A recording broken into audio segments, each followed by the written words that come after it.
is 5:45 a.m. Welcome to my morning of where I show you how I got injured. Yay. Initially, I planned to make a get ready with me, rise and grind routine video, but guess what this turned into? How I broke my back, which you will see later on. And as always, I have to brush my hair every morning or else it's like the Amazon rainforest. Just kidding, the Amazon rainforest got burned, but mine didn't. And so here I am, just brushing my teeth like a normal human being. And I weigh myself, do the physique check, which is what I do if I'm not in a hurry, but I'm in a hurry 80% of the time. And as for the makeup, I do a very minimalistic approach. First, I wash it with facial foam with whitening effect, which I got from Asia. Then I try to make it look like I trim my eyebrows when I actually don't, using this eyebrow drawer. And then I just add in my lipstick, and that is all I do for the get ready with me. And then I did some rolling because I felt extremely tight and extremely sore. Maybe I should have done this a lot more. Obviously, I didn't do it enough and I wasn't warm up enough, which is probably why I got injured. Then after that, I walked for 30 minutes to school and watched the sky change colors, and it's so beautiful.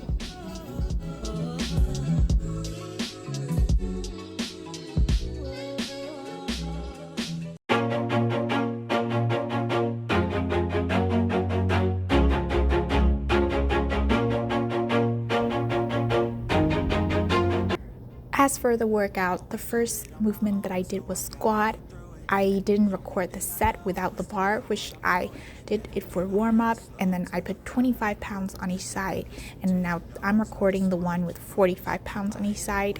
This is not a super heavy weight, but if you look at this recording, you will see that my back is so sore, so I'm trying to support the weight by leaning forward instead of using the core, and that is a really bad idea. And yeah, unlike these 8th set or the 9th set or so, that's when you see my back popping up, and there you go. The pain was so bad and I couldn't do the next rep.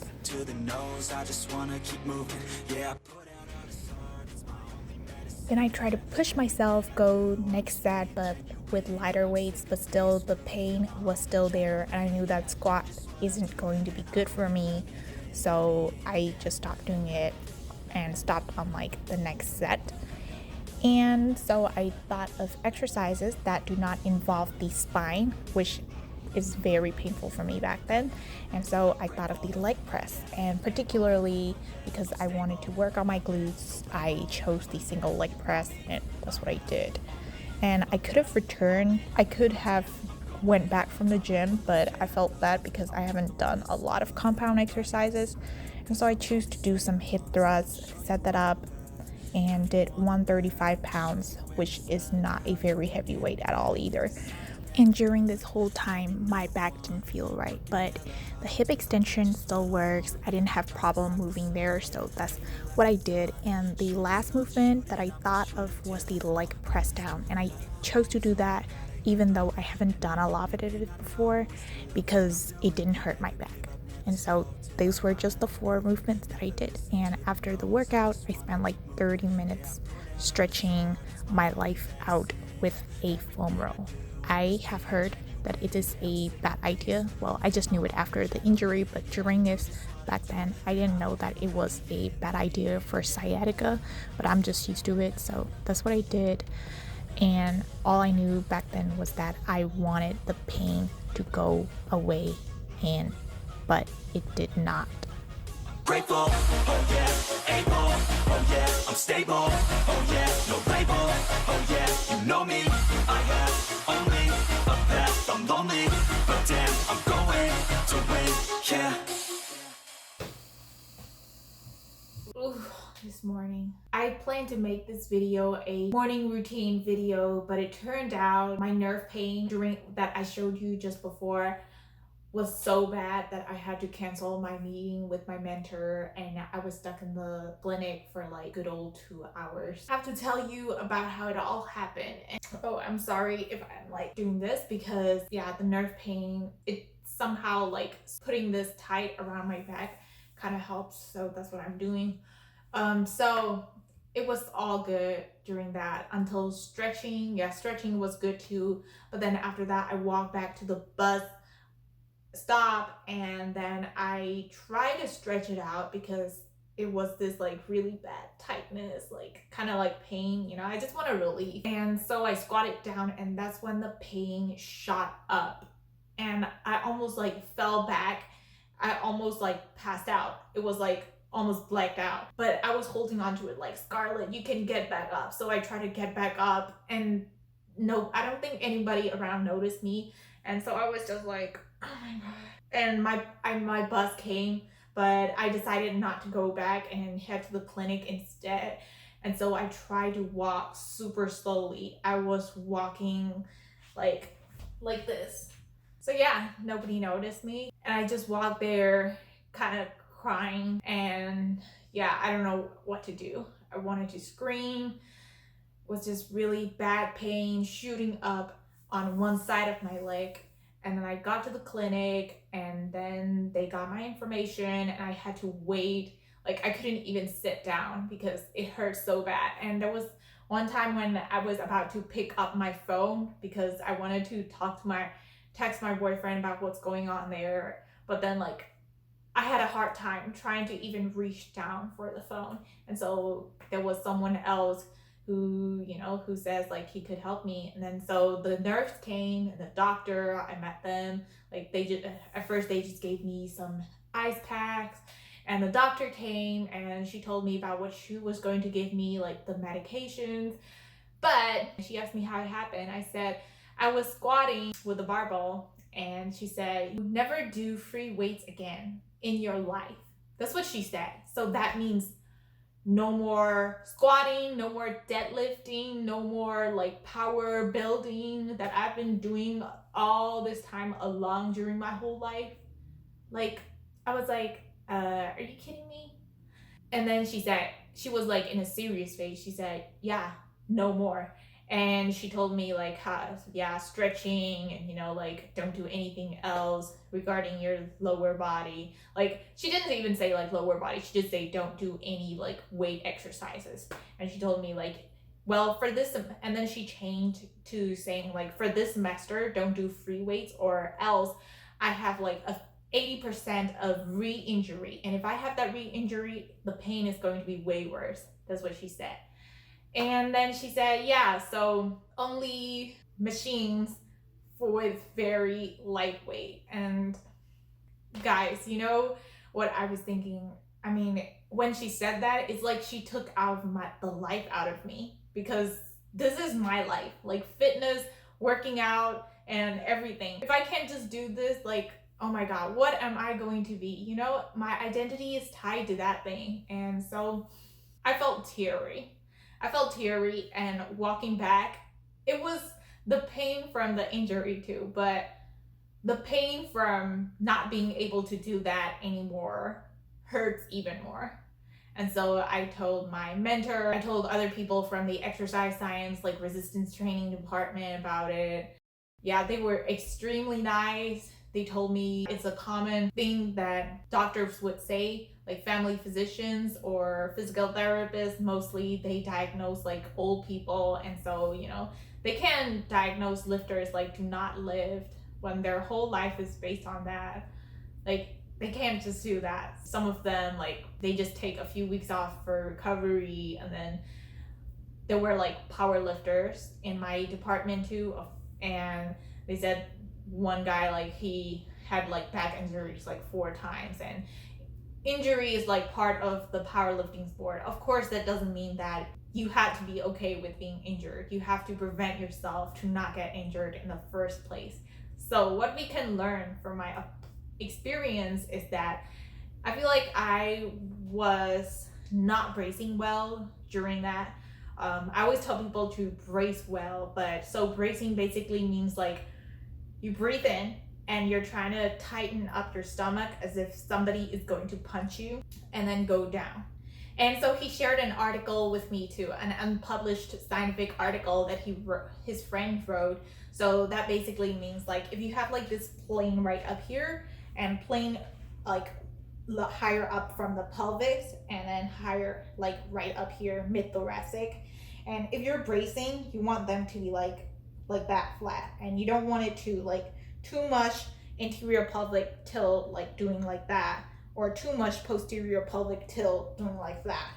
So you want them to be like kind of straight and then go down. Another tip for me was to, of course, stretch well. I made a stretching video on that. I've been trying to stretch every day, but using massage balls, and I just have to be more serious about it. Like I just can't do like 3 minutes per day, you know, because I train my muscles like an hour or something like that. Some muscles get super tight. I can feel it in my piriformis, especially it happens when I'm sitting a lot, like sitting all day. I think I've been doing that too. And so if you sit or stand without proper form, yeah, that's when your body like is more prone to injury. So make sure you're also like, if you sit too much, make sure you stand too and stretch out those tight muscles and do dynamic stretches before the workout. And I think I was deadlifting on Saturday, and then now I squat on Monday, so maybe my deadlift was streaming into the Monday. So you need like 2 days break before the lower body exercises, especially those compound moves when you go heavy. So that is what I totally learned. But the thing right now is that as I get injured, I am actually so into my research thesis now, because guys, I already thought of that idea. It's of isometric training. So what basically means is like isometric, you're not moving like in a curl, you're not just doing that, but you're going to curl and hold it like right up here during the set like that. So you can always do in like deadlift. There's the deadlift where you deadlift against an immovable, like there's a bar stopping you and then you're just trying to pull it that way. And there are so many styles of isometric training. It's widely talked about in the public, like the articles that are non-scientific. But when I looked into the scientific aspect, there are very few articles that examine like the biomechanics of isometrics. Also, people know very few about how it is different molecularly from the normal type of training. And so my research thesis is to experiment on that, on humans. So that's what I plan to do this for my first semester. Does it improve your muscle strength more, or does it improve your muscle? Does it give you more gains, like more hypertrophy? So we're going to measure that in the lab. I saw articles that talk about how the isometrics changed his deadlift, put him from a plateau to, and he could deadlift over 800 pounds. And some people saying about how that brought his like great physique looking for, you know, like in terms of muscle hypertrophy. So I thought like, why don't we make a good scientific research that works, that would be so good for rehabs, for example, like injured athletes like me, or you know, anyone else in the world. Like now I feel it even more.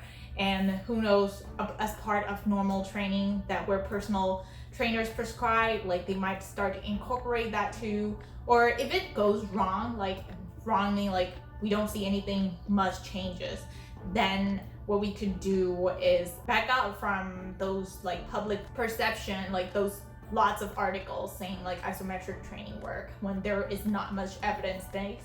Maybe it's anecdotal, you know, they had their personal experience, but we're going to see for sure. So I'm super excited about this. Even though the injury might stop me, it is not going to stop me in terms of growth. And I'm going to experiment on myself with other things like blood occlusion, training, restricting blood flow, and of course isometric and some other body weight exercises, not letting my gains go away.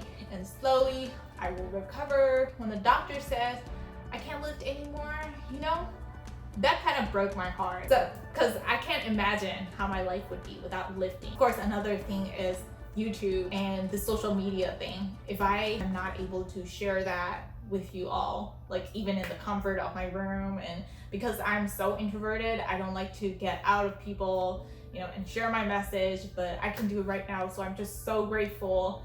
And yeah, even what I want to say is sometimes obstacles may come in your way. Sometimes you're not just planned for it. You know, your body, it just happened. There are certain things in your control, but sometimes, you know, it just happens. But whatever the situation, you can make the best use of it. For me, during the injury, I'm gonna learn new things and, you know, try to train my body for how it works. And because I've been through that, when I coach other people, then it's going to give me a better experience in terms of that. So I'm super grateful for all that happened this morning. Yeah, I tried to make like a morning routine, but it turns out to be like an injury video. So I'm kind of sorry for that. But yeah, I also hope you really like this video. Give it a thumbs up, don't forget to subscribe, and I will see you on my next video.